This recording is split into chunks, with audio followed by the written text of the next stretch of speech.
We got Kevin McGuffey stopping by to talk some UK. Kevin, how are you? Literally, just almost not breaking news, but I was coming back in the little room here at the TV station where I usually talk to you. So I'm doing good. It's great to be on with you again and talk to everybody about some SEC media days. Well, thanks for your patience and waiting in the long media line that we've got of guests today, but Not we're a not thankful a for that. not a problem at all. Always not a problem at all. So the theme from Mark Stoops at the podium today for me was okay. He mentioned, we've done a lot of things that people need to recognize. For example, 8 consecutive bowl games. There's only 8 teams in the country that have made a bowl game the past 8 seasons, and the consistency. While he I don't know that he filled in the blank with the names, but Florida, Auburn, some other power programs, heavyweights in the conference have been up and down and up and down. Kentucky's been extremely consistent, but he made it very clear. We want more. This isn't good enough. We want more. Oh, you're absolutely right. And for this media days, it's kind of I don't want to say like Mark Stoops are in Kentucky's wheelhouse, but I think he likes it when no one is talking about Kentucky. I mean, obviously, this year Texas and Oklahoma have been the big talking points. But if you look, if you watch the any of the media days at all, you saw the ESPN indexes and odds to win the SEC and odds to make it to the title game, and they ran through 12 schools, and none of those were Kentucky. That was one of the things that I noticed right off the bat. But as to my point, and to your point, Stoops basically when he loves it when no one's talking about him. That way they can have a chip on their shoulder and say, okay, hey, we're going to prove you guys wrong this year. But yes, as you said, one of the things he preached was consistency. 8 straight bowl games, never been done, obviously, in the history of this program. I think, as you said, I think it's Alabama and Georgia, the only two with the longer record. I think it's like eighth in college football overall. But yes, his thing, and he hammered it home several times, was, it's great, and you and I have talked many times from where this program was when he started to where it is now. It's like, night and day.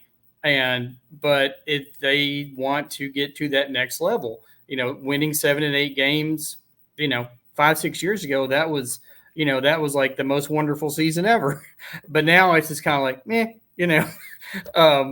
they want to get to that next level, and they got to figure out how to do that. And one of the things he talked about during his remarks was that like that Clemson game, Kentucky had that game won, and basically fourth quarter meltdown.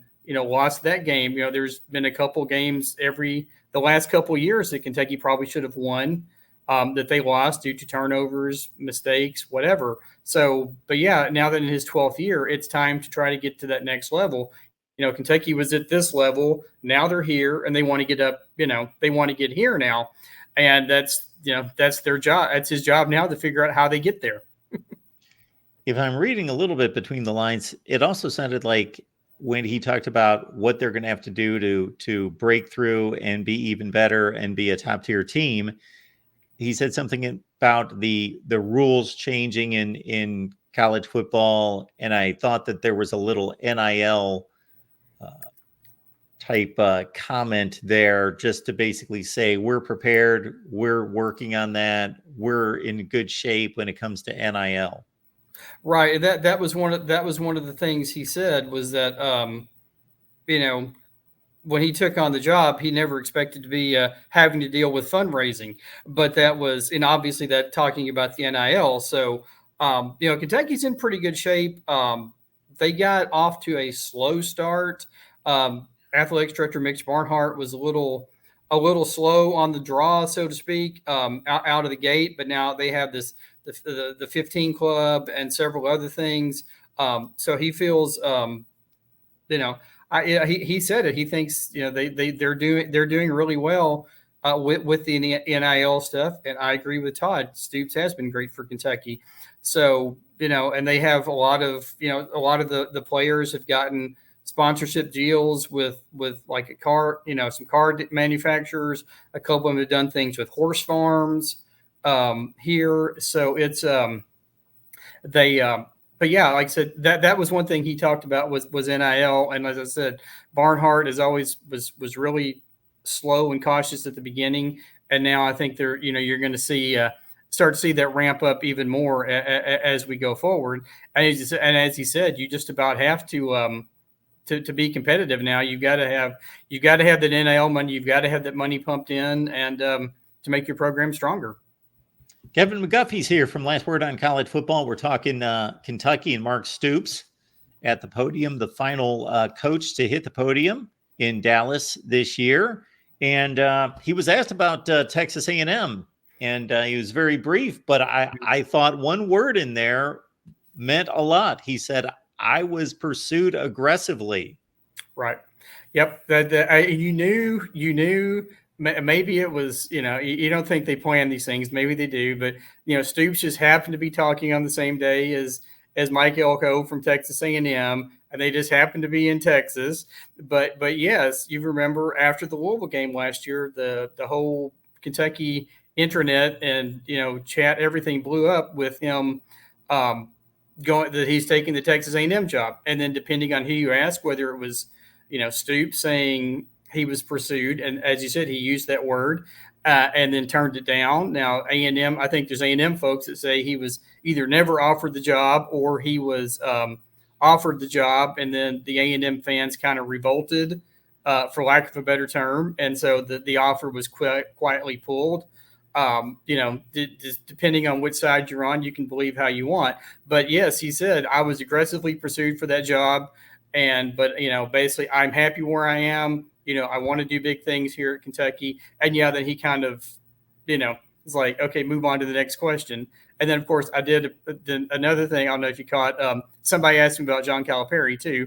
So about him going to Arkansas. And he said, we had a great relationship. We had that one, I think he called it a blip, that happened with the football school, basketball school. But I think, they got past that. He talked about Calipari's son, Brad, being in Lexington and recruiting, and they got together and and talked for a long time. So I think he was, but you knew the question about A&M was coming, and then I figured somebody was going to work in something about Calipari. So we got both of those today. I would have been disappointed had we not. So that was good. But again, for a 3-word answer, I thought it was very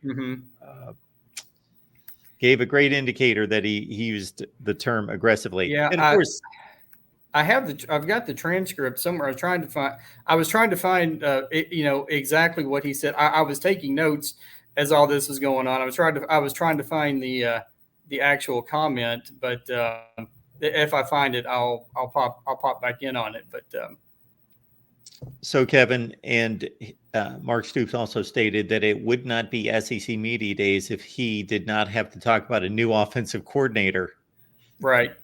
Yeah, that was the other thing, because as you and I have talked, this is the 5th one in the last 5 years. You had Eddie Gran, you had Liam Cohen Part 1, then you had Rich Scangarello, then you had Liam Cohen 2.0, and now you've got Bush Hamden. So I thought that was kind of a funny funny line he threw out there. But from what we're hearing, I mean, everybody seems to be really excited about Vandegrift and the offense. And Hamden is going to run more of a pro style offense, try to get the running backs.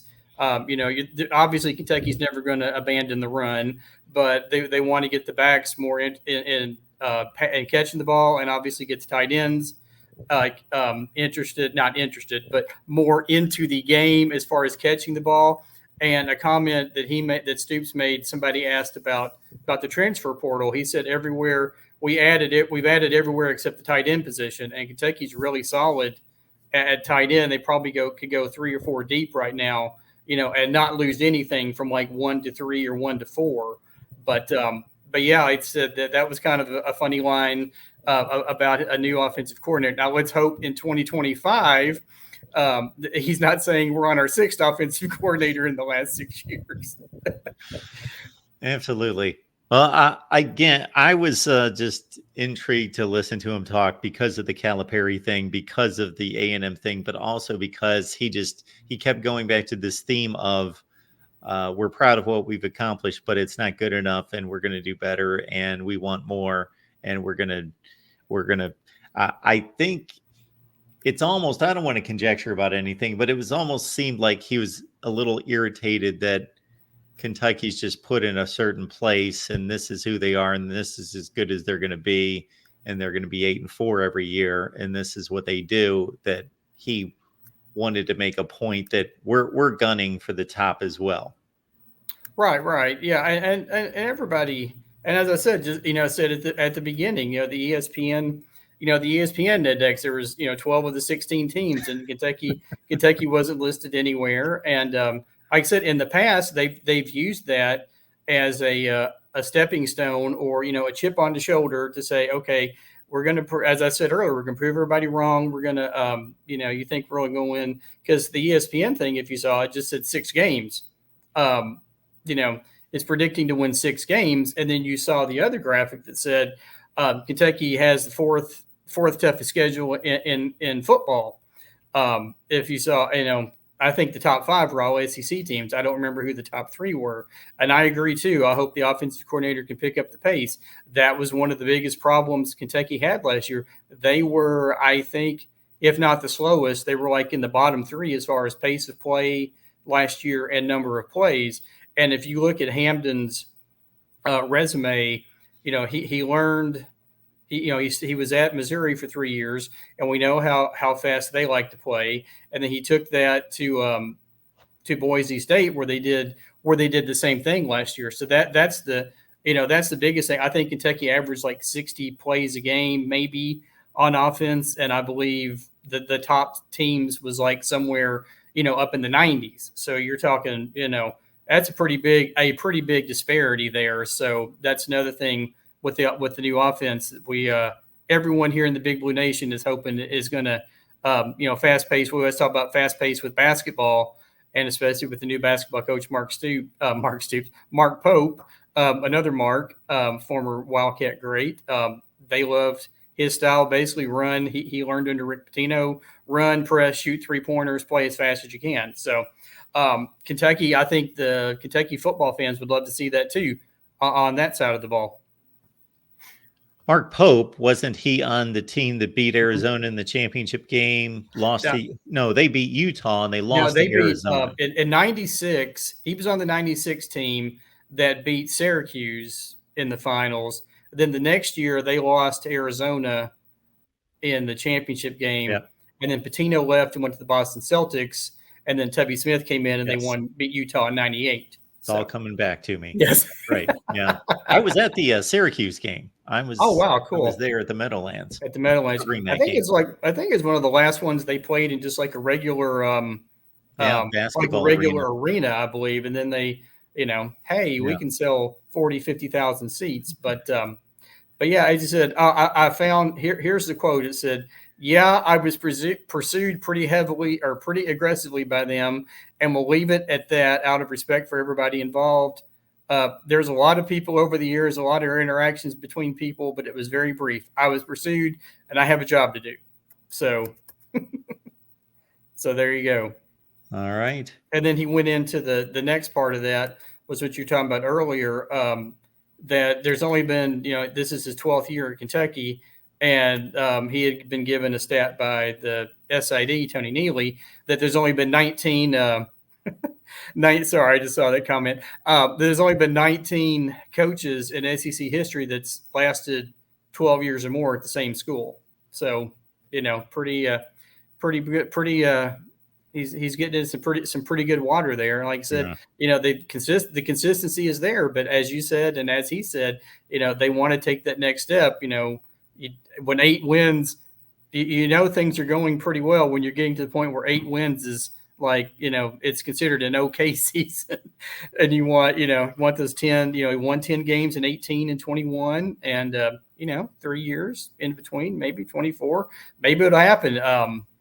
like I said, my first predictions, I have them, surprising or shockingly going 8-4. But anyway, so You couldn't sneak them into the playoffs, Kevin. no, I did have three. I don't know if you ever got a chance to see the bowl thing that I think I tried to tag you when it finally posted.